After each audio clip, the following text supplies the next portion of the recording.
So I recently played Kingdom Come Deliverance 2 and it was amazing. It was really, really good. I'm still playing it. In fact, I've beat the main story. I've got about 65 hours in the game. I've done some side content, but certainly not all of it, and the game has been everything that I hoped it would be, to be honest. I'm a massive fan. I was a massive fan of Kingdom Come Deliverance 1, the first one, and I loved a lot of aspects of it. And Kingdom Come Deliverance 2 is just building perfectly off Kingdom Come Deliverance 1, which is just great. They really kept to the idea that they had for the game, and they improved on everything from the first one, which is really, really awesome, really awesome. So this video is going to be a bit unscripted. I'm just talking as it comes out, pretty much. Usually my videos are scripted where I've written something down and I'm just talking from that, but I think it would be kind of cool if I just give you my honest thoughts about the game and how I feel about it, just straight from my mouth. So yeah, if you're watching this video, I do appreciate it as well. I'm a very small content creator, but you know, everybody that watches and subscribed, I appreciate it a lot. But anyways, let's talk Kingdom Come Deliverance 2. The intro to the game is just great. It's a banner after banner. But the thing is, the intro is mostly cutscenes. So I feel like that's great for getting new players into the game. Because if you're a casual gamer, you see pretty cutscenes, you think to yourself, wow, this is great. It feels like I'm watching a movie, I'm going to keep playing. And obviously, people that are more experienced with games love that kind of stuff as well. So yeah, most of this intro is sort of cutscenes, but I think that's a good thing, because I think it hooks the player, and also another thing I really liked about it is the fact that you play as Godwin, and you might think, oh well, it doesn't really matter that much, right? But the thing is, Godwin is an overpowered character, or he's a high level character, right? So obviously Godwin has better stats than Henry, right? So when you're playing as Godwin, everything's easy. It's great because if you're a casual, you see cutscenes that are good, and it's gameplay that's easy, which is really good and it gives you a taste of what's to come if you keep playing the game. And I think that's really, really good for hooking players. Really, really good. The story itself is long. It's long, and I'm happy about that. I'm happy about that. I mean, you really just sink your teeth into it. Like if you're playing Red Dead 2, it's that sort of feeling where you're playing the game and the story feels like it's never going to end. You do kind of get that feeling. The side content in the game is really cool as well. Most of it is really interesting. I mean, you've got side quests, and then you've got activities. And activities are essentially just smaller side quests.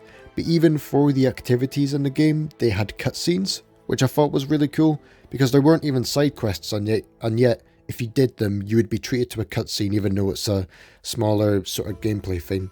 So I really enjoyed that, and I think that's great attention to detail. But I will say the story wasn't perfect. It wasn't perfect, but obviously I still really, really enjoyed it. What I find not perfect about it is probably subjective, so take it with a grain of salt. It doesn't really mean much. It turns out that Henry has a long-lost Jewish brother, and I don't know, it felt a bit far-fetched. I'm not saying Henry can't have a Jewish brother because he's a Jew or anything silly like that, right? I think it's great to have different perspectives from the game, and it totally makes sense since they had their own quarter in Kuttenberg. So yeah, I think that's great and all. But I don't know, man, like on top of Henry not being related to his parents and actually being related to Radzig Kobyla, like on top of that, it turns out that his stepdad kinda ended up having a kid with a Jewish woman but never found him, and everybody in the Jewish quarters were in on it, and yet no one told him, and it happened in Kuttenberg, and it's like, it's a bit far-fetched. I didn't find myself caring about him that much. I thought he was a fine character, like I wasn't bothered by him. But there were some points where he'd be like, my brother. And I was like, I'm not your brother. But yeah, it's alright. It didn't bother me at all. I just thought it was a little bit far-fetched, that's all. And I'm not saying that just because he's a Jew or anything like that, right? I'm just saying it just because it just felt a bit far-fetched. Let's talk about the maps. The maps are great. So it's awesome having access to two maps. You can always see Trotsky when you're in the Trotsky map, the Trotsky Castle, I mean, which is awesome. So it's like New Vegas, where from most areas of the map you can see the Lucky 38. It's like that, and it's awesome because it reminds you of your goal in the game constantly, and it's kind of good to orientate yourself around where the castle is, which I feel like will be good for hardcore when that comes out. I will be playing the game again, and I can't wait for that. But yeah, so the maps are huge as well, really, really big. Well, they're big, but it's not big enough to... It's big enough, but it's not giant where you just get completely lost and you don't know what the hell's going on. But it's a perfect size, because for hardcore, you will be riding around with no compass, no quest markers and anything like that. So I think if they made the maps too big, it would be kind of an issue, because people would just get lost, and it would make hardcore mode a little bit less entertaining, because you would just get lost so much easier. But yeah, I mean, you've got paths, you've got landmarks, you've got all that good stuff to recognize where you're going, and it doesn't feel too big. It's not a bloody Ubisoft game where you can just like run for like the whole length of the UK or something silly like that, you know. But yeah, so they're a good size, and they're very dense as well, very dense. I mean, Gutenberg has quests that don't even show up on the marker, if I'm not mistaken. You actually have to, or you'll have to complete another side quest to get access to another side quest, and so on and so forth. So yeah, I mean, it's been a real joy. I mean, if you liked KCD1, this game is perfect. Well, it's not perfect, but it's very, very, very good. And yes, it does have some shortcomings, but overall, it's just been fantastic. Just been absolutely fantastic. I've beat the main story, and I'm still playing on my character. I'm still doing side missions and whatever. So even beating the story doesn't feel like the end, which is good. Although I am kind of sad, because I feel like there won't be a KCD 3, and maybe there shouldn't be, because the story is very well capped off. And if they made a third one, it would be like, okay, what are we doing now, you know? Because the first game and the second game both have similar sort of stories, similar endings in a way. So if they did a third one, it would be maybe a little bit far-fetched. So I think Warhouse have done a great job, an absolutely great job. If anybody's worried about, I know it's a little bit divisive, but if anybody's worried that they've put identity politics into the game without their choice, or that they're being forced to make decisions that they don't want to make with the game, it's absolutely not true. I mean, the community manager has cleared it up 100 times, and these people were self-funded. It all started from a Kickstarter, and it's all the same people that were in charge the whole time, so there's nothing to worry about in that regard. I've played for the whole game. Obviously there is like gay romance options, but that's not really a problem. I mean, whether you like it or not, gay people did exist in this time, and I know a lot of people like to say, well, you know, Henry was never gay in the first game. That's true, but Henry is your Henry.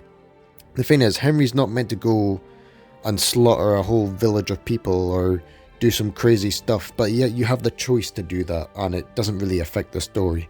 So he's yours, you get to control him, you get to make the choice. It's not an unskippable gay cutscene. Like, what was that all about? Like, when that first came out, everyone was saying it was an unskippable gay cutscene that you were forced to watch, and it's like, that's just crazy. That's just crazy. I mean, I'm straight, so I wouldn't really want to watch that sort of thing, but you have the choice, you know, you have the choice to do it. You don't have to go for the romance option. There's plenty of women romance options you can go for.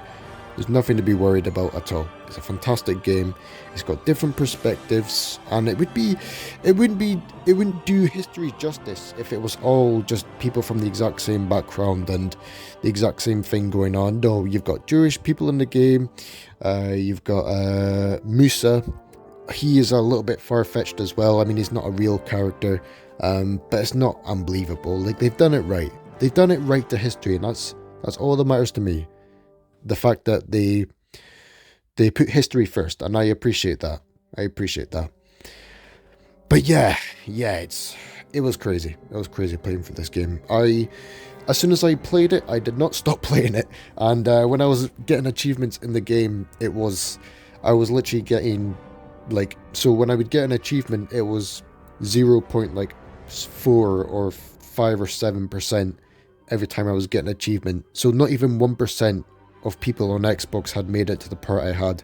So, not trying to toot my own horn, but I was going through this game pretty quickly. I might have been one of the first people on Xbox to actually beat the game. I mean, probably not, to be fair, but yeah. Yeah, it's been just a blast. And there's more to look forward to as well, which is really cool. So they're adding DLCs later on. I'm hoping for more armor customization. That would be really cool. I mean, you can choose between black and white armor, and you've got different variants. They added the Italian bassinet into the game, which is my favorite looking helmet, which is awesome. And they've also got a Templar helmet in the game if you pre-ordered it, which is awesome. I do love those kind of helmets. But I mean, Italian bassinet, Templar helmet, a hound skull, and then you've got a Nuremberg bassinet, which is pretty much just a variation of the hound skull. It's for late game, you don't really get much options for armor or helmet design. There are lots of armors in the game and coats and all that great stuff, but they tend to be variants of the same thing, which is a wee bit of a shame because I was hoping for a bit more expression, maybe more helmets. Yeah, I mean, even if they had like maybe more buried Crusader armor, but I get that that's a wee bit of a stretch. Maybe in the Italian court or somewhere in Gutenberg you could find older armor sets. I mean, that would be plausible. I think that would be realistic enough.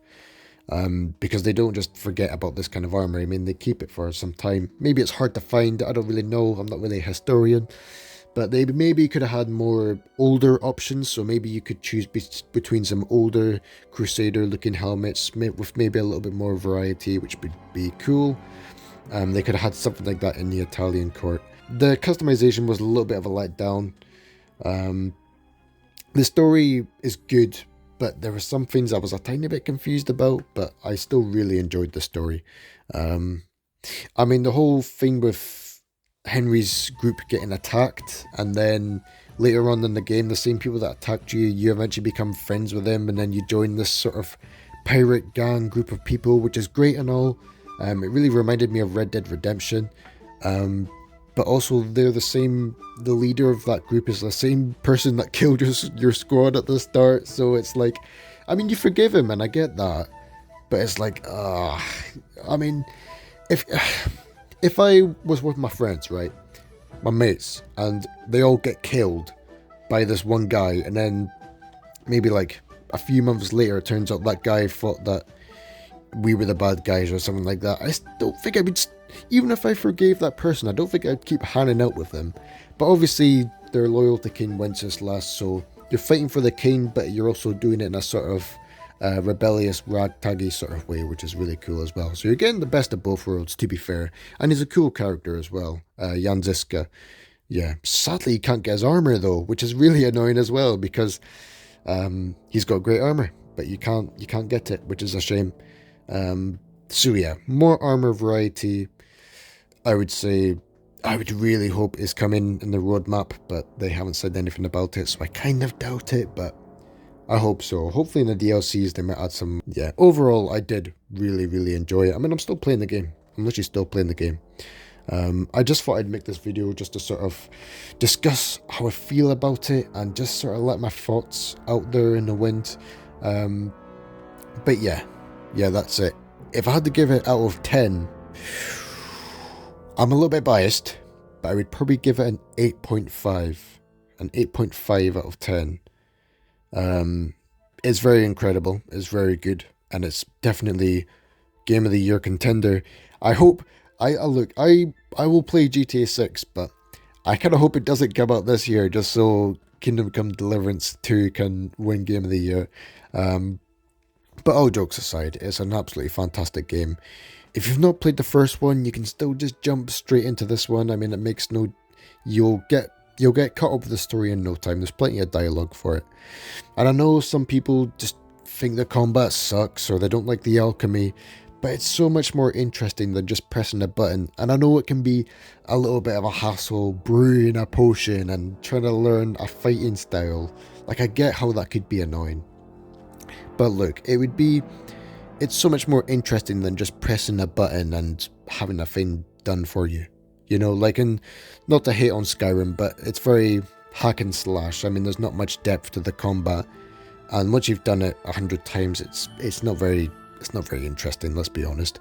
But then in Case of Day 2, you know, when you're fighting multiple enemies, you never know what could happen. You know, you never know. Like, if they surround you, they start hitting you in the back of the head or something like that. You know, it can all go different ways. But the thing is, you will improve in the game overall. Like, even if you suck at the start, if you just keep leveling up your skills, you'll eventually get to a point where the game becomes easier, technically without you even trying. Like, you don't really have to learn. Well, you do kind of have to learn stuff, but there's ways where you can just, like, smash enemies to death, kind of like what you could do with Godwin at the start. But yeah, it's not that bad, guys. It's not that bad. Give it a try. At least buy it. That's all I ask. No, I'm joking. But my final thoughts. 8.5 out of 10. Give us more armor sets, or at least more helmets designs. And Warhorse did an absolutely fantastic job.